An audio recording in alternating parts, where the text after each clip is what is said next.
The story of Jesus' death, commonly referred to as the Passion, is the central event in Christian theology and marks the culmination of Jesus' earthly ministry. It is a profound narrative filled with sorrow, sacrifice, and profound theological significance. The events leading up to the crucifixion and death of Jesus are recounted across the four Gospels: Matthew, Mark, Luke, and John, each offering unique perspectives while sharing many similarities. Here's a detailed breakdown of the events surrounding Jesus' death, focusing on the key moments from his arrest to the crucifixion and the ultimate implications of his sacrifice. Before we start, we'd like to ask for your support. If you enjoy our video, please hit the like button. This will help us reach more people and create content for you. Now let's get started with today's video. The arrest in Gethsemane, Thursday night. The events leading to Jesus' death began on the Thursday night before the Passover festival. Jerusalem was filled with pilgrims coming to celebrate the Jewish holiday, and the atmosphere was thick with anticipation and tension. Jesus, knowing what was to come, retreated to the Garden of Gethsemane with his disciples to pray. This moment reveals both his humanity and divinity, as he asked God to let this cup pass from me, showing his inner turmoil, yet ultimately submitting to God's will. Not my will, but yours be done. Matthew 26 verse 39. While Jesus prayed, his disciples struggled to stay awake. Jesus, knowing that his time had come, was betrayed by Judas Iscariot, one of his own disciples, who approached him with a kiss. The kiss, a sign of betrayal, identified Jesus to the temple guards and Roman soldiers who had come with Judas. With this act, Judas set into motion the final steps of Jesus' passion, marking the beginning of his arrest. The trial before the Sanhedrin, Thursday night. After his arrest, Jesus was taken to the high priest Caiaphas' house, where an emergency trial was held by the Jewish religious leaders, the Sanhedrin. They accused Jesus of blasphemy, citing his claim to be the Son of God. False witnesses were brought forward, but their testimonies could not align. Ultimately, under intense questioning, Jesus openly declared that he was the Christ, the Son of the living God. Matthew 26 verse 64, which was deemed blasphemy by the religious leaders. The decision was swift. Jesus was sentenced to death. However, the Jewish authorities did not have the power to execute someone, so they brought Jesus before the Roman governor, Pontius Pilate, the next day. Trial before Pontius Pilate, Friday morning. The following morning, Jesus was taken before Pilate, who was the Roman governor responsible for Judea. Pilate initially questioned Jesus about the accusations of claiming to be the king of the Jews. He quickly realized that Jesus posed no political threat to the Roman Empire. However, Pilate was in a difficult position. He feared a riot due to the large crowd gathered in Jerusalem for Passover. In an attempt to avoid making a decision, Pilate sent Jesus to Herod Antipas, the ruler of Galilee, who was also in Jerusalem for the festival.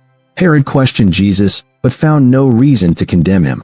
Herod mocked Jesus, dressed him in a robe, and sent him back to Pilate. Meanwhile, the religious leaders and the crowd stirred up more anger, demanding Jesus' crucifixion. Pilate's reluctance and the release of Barabbas, Friday morning. Pilate, still unsure of what to do, proposed a custom that would allow the crowd to choose one prisoner to be released during Passover. He gave them a choice: Jesus, whom he found innocent, or Barabbas, a notorious criminal. To Pilate's surprise, the crowd chose Barabbas, a murderer and insurrectionist, over Jesus, the peaceful teacher. Pilate, seeing he could not sway the crowd, symbolically washed his hands in front of them, declaring, "I am innocent of this man's blood." Matthew 27 verse 24. By doing so, Pilate tried to absolve himself of responsibility, but his failure to act justly in this moment remains a powerful symbol of moral cowardice. Jesus is mocked and beaten, Friday morning. After Pilate gave in to the demands of the crowd, Jesus was handed over to the Roman soldiers. They mocked and abused him. They stripped him, put a purple robe on him, and made a crown of thorns, pressing it onto his head, causing excruciating pain as the thorns pierced his skin. They spit on him, struck him, and ridiculed his claim to be the king of the Jews. This humiliation was part of the Roman practice of degrading prisoners before execution, but it was especially brutal for Jesus, who had done nothing wrong. The Via Crucis, Jesus carries the cross, Friday morning. After enduring this abuse, Jesus was forced to carry the wooden cross on which he would be crucified. This journey, known as the Via Crucis, Way of the Cross, took him through the streets of Jerusalem toward Golgotha, the place of execution. Weakened by the beatings and the loss of blood, Jesus struggled to carry the heavy cross. Seeing his suffering, the Roman soldiers compelled a man named Simon of Cyrene to help carry the cross. This act of assistance became a significant moment in Christian tradition, symbolizing the burden of the cross that all believers are called to carry in their discipleship. Along the way, Jesus encountered women who were weeping for him.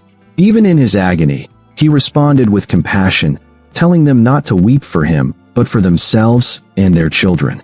Luke 23 verses 28 to 31. This shows his deep concern for others, even while suffering. Crucifixion at Golgotha, Friday afternoon. Upon reaching Golgotha, Jesus was stripped of his clothes, nailed to the cross, and lifted between two criminals.